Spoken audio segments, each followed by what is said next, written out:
Bonjour à tous et à toutes.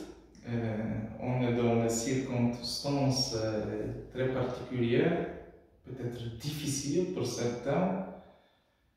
On est dans la situation où l'Église a supprimé les messes, très triste, même pour nous. C'est difficile, même pour les prêtres, parce qu'on ne peut pas rencontrer les gens. Les gens souffrent parce qu'ils ne peuvent pas venir à la messe, prier au Seigneur. Mais en fait, c'est pas vrai parce que le Seigneur, bien sûr, il est particulièrement présent à l'Église, mais il est aussi présent dans notre cœur. Et je ne sais pas que vous vous souvenez, mais pendant notre voyage en Pologne, je dis que chacun de nous peut appeler dans chaque instant notre Père. Parce que chacun de nous peut avoir le lien, la relation avec Dieu. Et aujourd'hui, ce que je vous propose, c'est la petite prière avec la liturgie de la parole.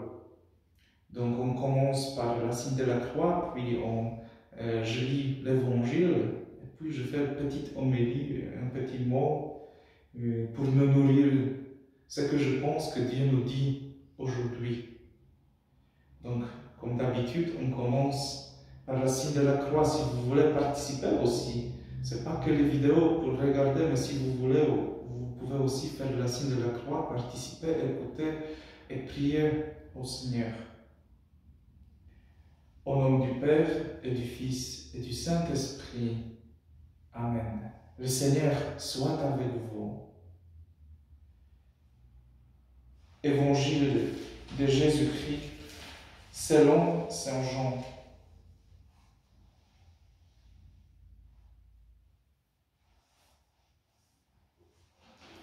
En ce temps-là, Jésus arriva à une ville de Samarie, appelée Sychar, près du terrain que Jacob avait donné à son fils Joseph.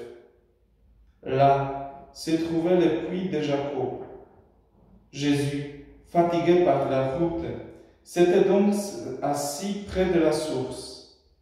C'était la 6e heure, environ midi. Arrive une femme de Samarie qui venait puiser de l'eau.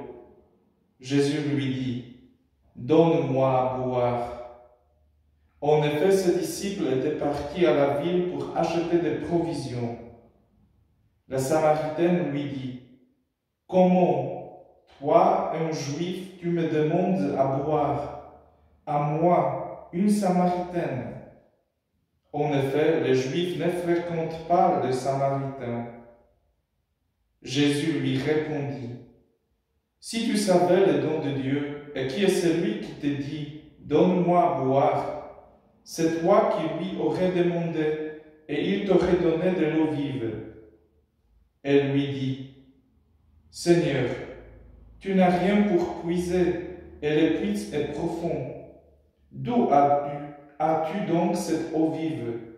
Serais-tu plus grand que notre père Jacob, qui nous a donné ce puits, et qui en a bu lui-même avec ses fils et ses bêtes? » Jésus lui répondit, « Quiconque boit de cette eau aura de nouveau soif, mais celui qui boira de l'eau que moi je lui donnerai n'aura plus jamais soif, et l'eau que je lui donnerai deviendra en lui une source d'eau jaillissante pour la vie éternelle. » La femme lui dit, « Seigneur, donne-moi de cette eau, que je n'ai plus soif et que je n'ai plus à venir ici pour puiser. »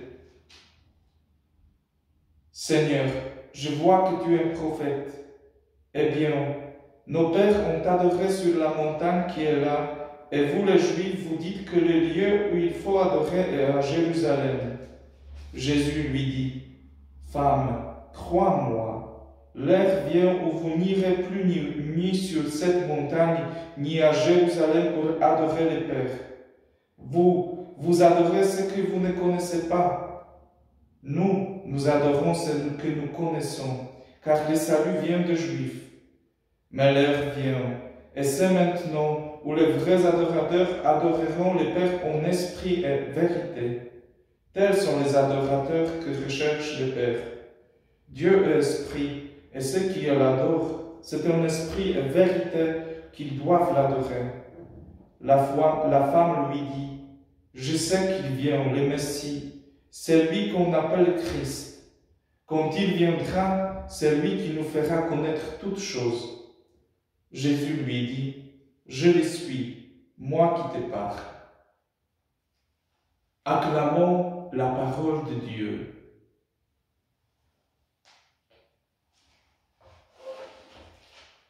Bon, quand j'ai lu cet évangile aujourd'hui, je pensais de cette situation qu'on a. Jésus a dit à la fin de l'évangile, « Mais l'heure vient, et c'est maintenant où les vrais adorateurs adoreront le Père en esprit et vérité. Tels sont les adorateurs que recherche le Père. » Beaucoup de personnes aujourd'hui ne peuvent pas venir à l'église pour adorer le Père. Mais c'est une épreuve. C'est une épreuve qui peut nous donner la vraie vision de chrétiens. Que les chrétiens ne sont pas que les observateurs qui vont à l'église pour regarder. Parce qu'en fait, les chrétiens croient que Dieu est dans notre cœur. Donc moi, je peux adorer mon Père partout. Bien sûr, c'est très beau quand la communauté à l'église, qu'on est rassemblé à l'église. Mais dans ces circonstances, moi, je peux, si je me trouve chrétien, je peux adorer Père dans la solitude, dans le désert, comme Jésus, avant sa mission, quand il a grandi après le temps, il était au désert pour 40 jours, pour prier, pour construire son relation avec son Père. Aujourd'hui, nous sommes aussi dans le désert. Peut-être certains se trouvent seuls. Mais en fait, nous ne sommes pas seuls. Grâce à notre Père, nous ne sommes plus seuls. Dieu est toujours avec nous. J'aime bien aussi ce que Jésus a dit, que Dieu est esprit. Et ceux qui l'adorent, c'est en esprit et vérité qu'ils doivent l'adorer. Dieu est esprit. Il n'a pas... Bon, Jésus a le corps, mais Dieu, en général, Dieu est un esprit. Donc, la manière de communiquer, c'est en esprit aussi. Et ça me ressemble une chose. Si vous connaissez ça, c'est un routeur de Wi-Fi. Et la foi me ressemble Wi-Fi. En fait, j'avais demandé toujours le Wi-Fi, les codes de Wi-Fi. Et en fait, Jésus, il nous donne à chacun le routeur. Chacun de nous, dans son cœur, il a le routeur de Wi-Fi. Pour connaître, pour connecter à Dieu. Et la foi, c'est comme Wi-Fi. La foi nous donne la possibilité d'être connecté à Dieu qui est le but de notre vie. On a entendu aussi dans l'Évangile les dialogues entre Jésus et une femme. Une femme a demandé l'eau vive parce qu'elle a rendu compte qu'elle a toujours soif. Comme elle boit l'eau normale, elle a toujours soif. Elle boit, mais après quelques instants, elle a encore soif. En fait, Jésus, il sait que notre vie ici sur la terre, c'est pas facile, c'est pas évident pour nous. Et on a toujours le soif de quelque chose, de la paix, du bonheur, de la joie.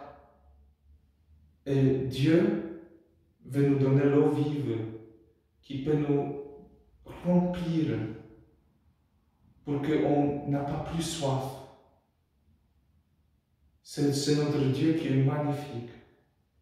Donc, même si aujourd'hui on ne peut pas se rencontrer, même si malheureusement je souffre de ça, on n'avait pas pu se rencontrer vendredi soir, on peut être encore liés par notre foi, par vie spirituelle, Dieu qui nous donne la foi, la possibilité d'être connectés toujours par notre foi. Je prie pour vous, pour tous les jeunes, tous les accompagnateurs, pour notre paroisse, tous les malades, toutes les personnes malades. Mais n'hésitez pas aussi aujourd'hui à être connectés avec Dieu. De temps en temps, à cause de nos péchés, à cause de nos faiblesses, de nos décisions, on avait mal à être connecté. On a le bug dans notre connexion. Mais chaque fois qu'on veut, Dieu peut rétablir une connexion parce qu'il nous aime. Et il vous aime particulièrement aujourd'hui et dans ce temps de difficulté. Donc, si vous voulez, après cette vidéo, vous pouvez partager ce que vous pensez, ce que vous vivez, ce que vous voyez, les trucs.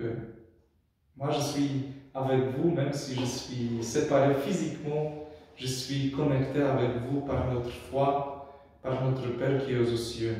Et maintenant, je vous invite à prier ensemble. Notre Père, c'est une prière géniale, parce que grâce à cette prière, on peut vraiment être liés tous ensemble par notre Père qui est aux cieux. Notre Père qui es aux cieux, que ton nom soit sanctifié, que ton règne vienne, que ta volonté soit faite sur la terre comme au ciel. Donne-nous aujourd'hui notre pain de ce jour. Pardonne-nous nos offenses, comme nous pardonnons aussi à ceux qui nous ont offensés. Et ne nous laisse pas entrer en tentation, mais délivre-nous du mal. Amen.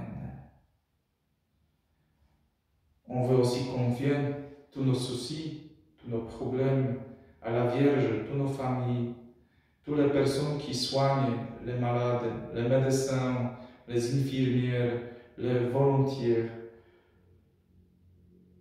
Je vous salue Marie, pleine de grâce, le Seigneur est avec vous. Vous êtes bénie entre toutes les femmes, et Jésus, le fruit de vos entrailles, est béni. Sainte Marie, Mère de Dieu, priez pour nous pauvres pécheurs, maintenant et à l'heure de notre mort. Amen. Maintenant, je voudrais vous bénir. Vous vous souvenez que la bénédiction, c'est-à-dire qu'on n'est plus seul, que Dieu nous accompagne. Donc, accueillez la bénédiction de Dieu. Le Seigneur soit avec vous. Que Dieu Tout-Puissant vous bénisse, le Père, le Fils et le Saint-Esprit. Amen. Allez et restez dans la paix du Christ. Merci pour votre attention. N'hésitez pas à écrire, on reste dans les contacts. C'est très important en ce moment-là. À bientôt, au revoir.